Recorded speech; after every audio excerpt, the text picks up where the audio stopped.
Hello mate, welcome to Red Hat. I am Satyajit. In this video, we are going to see how to integrate Red Hat Satellite and Ansible Tower. In this demo, I have focused on two primary use cases. Use Satellite 6 as a dynamic inventory source for Red Hat Ansible Tower. Use the provisioning callback function to run playbooks on your Satellite 6 clients from the Red Hat Ansible Tower. So for the first use case, to synchronize inventory data from the satellite to the Ansible Tower, we need to create a user with a specific set of permission. I will show that in the demo in a bit. And from the Ansible Tower, you need to create a cloud credential consisting of the URL to the satellite and the username and password of the sync user.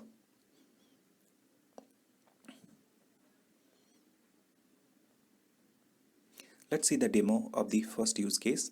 I will log into Satellite as an admin user. I'll navigate to Administrator, Roles. For this demo, I have created an integration role. I'll drill into the role. Filters. So these are the permission filters I have added to the role. Once I will assign this role to the user will have access to view faxed, host and host group on the satellite server.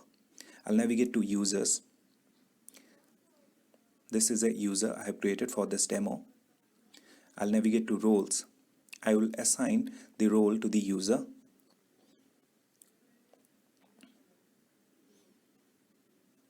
I'll navigate to hosts, content host. These are the content hosts which are registered in my satellite server. Once I will set the inventory correctly in Ansible Tower, all these hosts will be synced as an inventory. I will log into Ansible Tower as an admin user.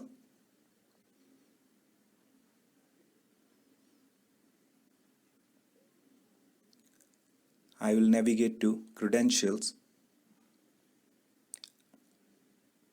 I will add a cloud credential. This credential will be utilized by the tower for authentication when launching a job against satellite synchronizing with inventory source.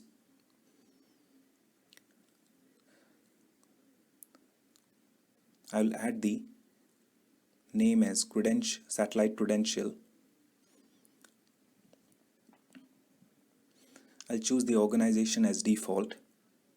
I'll choose the credential type as Red Hat Satellite 6.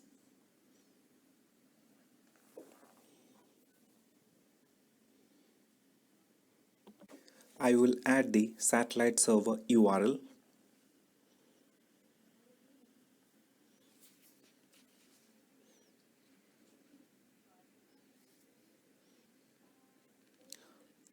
I will add the sync user which I have created in the satellite server.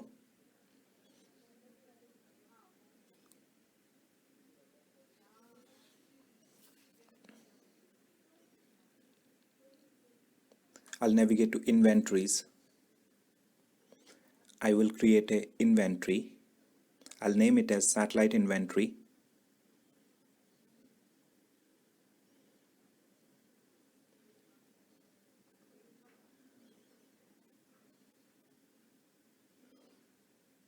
Save. I will add a source. I'll add satellite server as a source. I'll name it as satellite 6.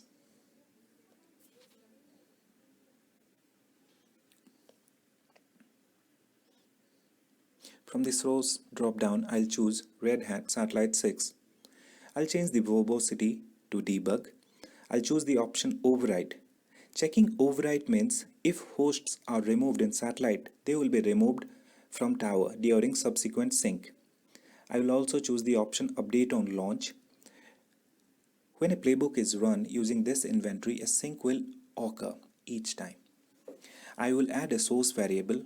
It's purely optional. The reason I am adding this source variable is when you sync inventory from satellite server along with the host, groups are also imported. All these groups are prefixed with foreman. In order to avoid that, I am declaring this variable. So when the groups are synced, it will be appended with satellite. Let's initiate a sync. I'll click on jobs. I'll drill into the satellite inventory job. Here you can see the credential, it's using satellite credential, and all the hosts and groups are imported. I'll navigate to inventories. I'll drill into satellite inventory. I'll navigate to groups. These are the groups which are imported from the satellite server, and they all are prefixed with satellite. I'll click on hosts.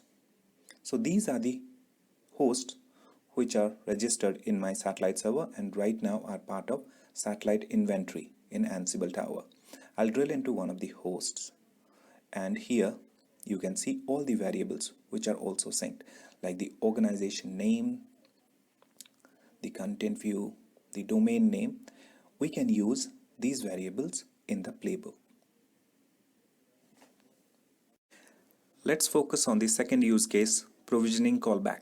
Provisioning callback is a feature of Red Hat Ansible Tower that allow a host to initiate a playbook run against itself rather than waiting for a user to launch a job to manage the host from the Red Hat Ansible Tower console. The provisioning callback function triggers a playbook run from Red Hat Ansible Tower as a part of the provisioning process. The playbook configures the host after kickstart deployment. Let's see the demo. I'll log into Ansible Tower as an admin user.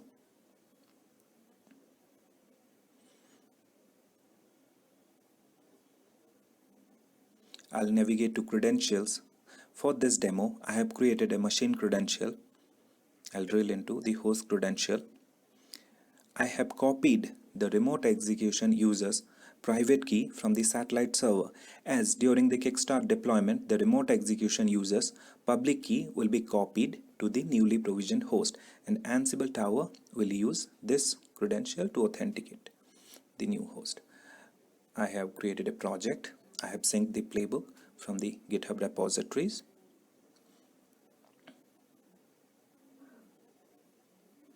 Let's navigate to templates. I'll create a job template for this demo. Let me add the details to the job template. I will name it as provisioning callback template.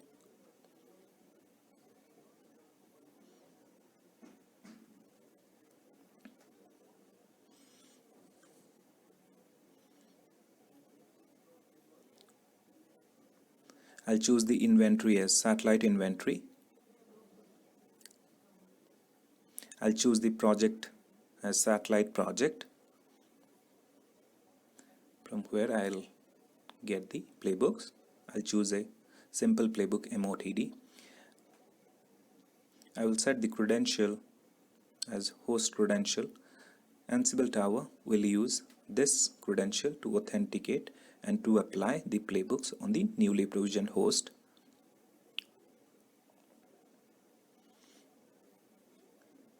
I will enable the option allow provisioning callbacks. I'll generate the host config key. The host config key is generated. I'll click on save. So the host config key with the template ID is generated. The template ID is 60. I will navigate to satellite. For this demo, I am going to use the QA host group. I am going to add all the necessary parameters enable in this host group. So any host that will be provisioned from this host group will inherit those parameters. I'll navigate to operating system. So I have synced the RHEL 7.6 kickstart repository. I'll navigate to parameters. I will add the necessary parameters under host group parameters. The first parameter I'm going to add is Ansible _ tower _ provisioning.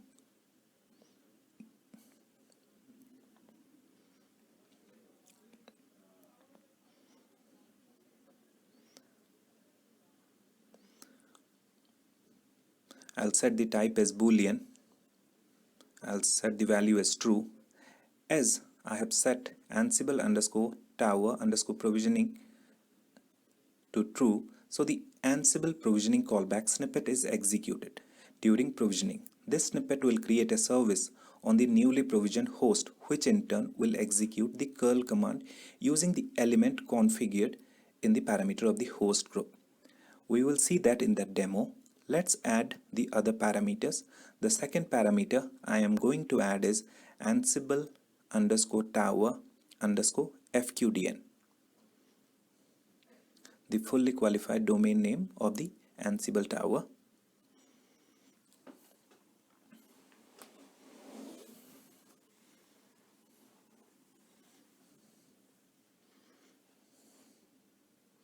The third parameter I am going to add is Ansible underscore host underscore config underscore key. The key is a unique key which will be generated each time you create a job template enabling the provisioning callbacks. I'll copy the key from the Ansible tower. This is the host configuration key. I'll add the key to the parameter. The last parameter is Ansible underscore job underscore template underscore ID.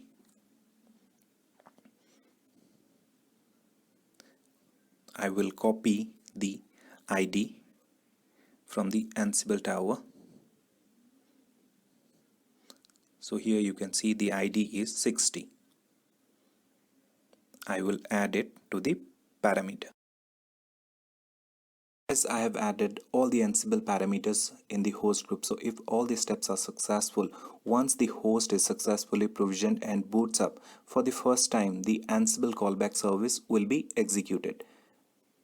First, the dynamic inventory of the satellite will be executed in Ansible tower. Second, the execution of the Ansible tower template, which will only be used against the machine which executed the provisioning callback.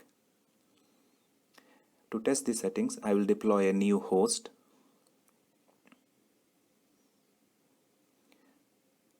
I'll set the host group as QA host group. So all the parameters that I have added in the host group will be imported for this host.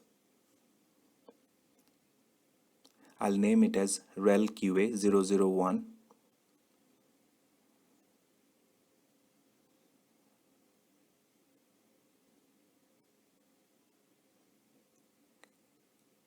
I'll navigate to operating system. Here you can see all the operating system parameters are imported from the host group. I'll navigate to parameters. Here you can see all the Ansible parameters are imported along with the activation key. I'll navigate to host. I will click on submit to initiate the deployment process. So the deployment process has started.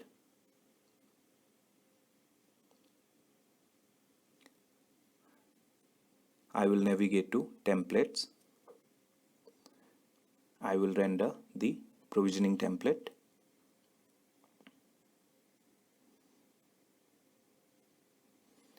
Let me increase the font. So the first line is the content URL. So during provisioning, the host will get the content from this URL.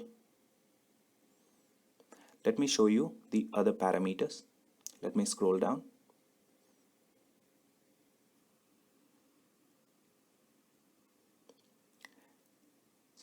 Here you can see during the provisioning, the remote execution user's public key will be copied to the newly provisioned host.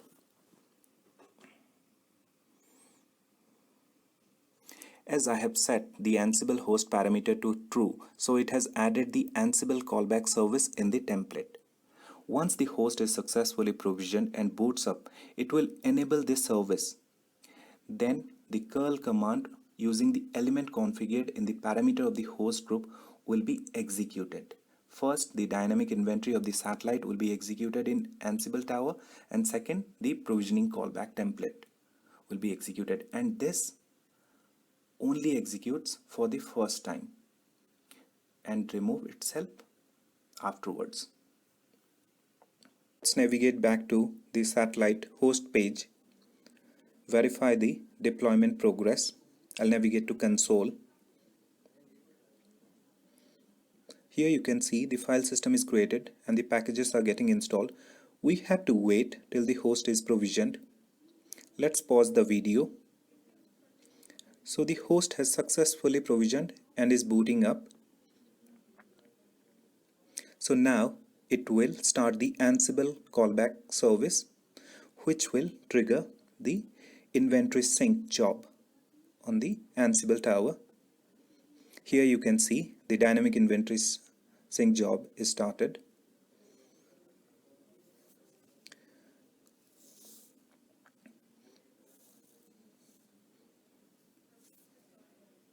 It has imported all the hosts along with the groups. Here you can see the newly provisioned host is imported. I'll navigate to jobs. So the provisioning callback template is executed. You can see the credential set as host credential. So it has used the machine credential to authenticate and to apply the playbook. Let's verify that. I will log into the host with root user. Here you can see the playbook has successfully updated the MOTD file.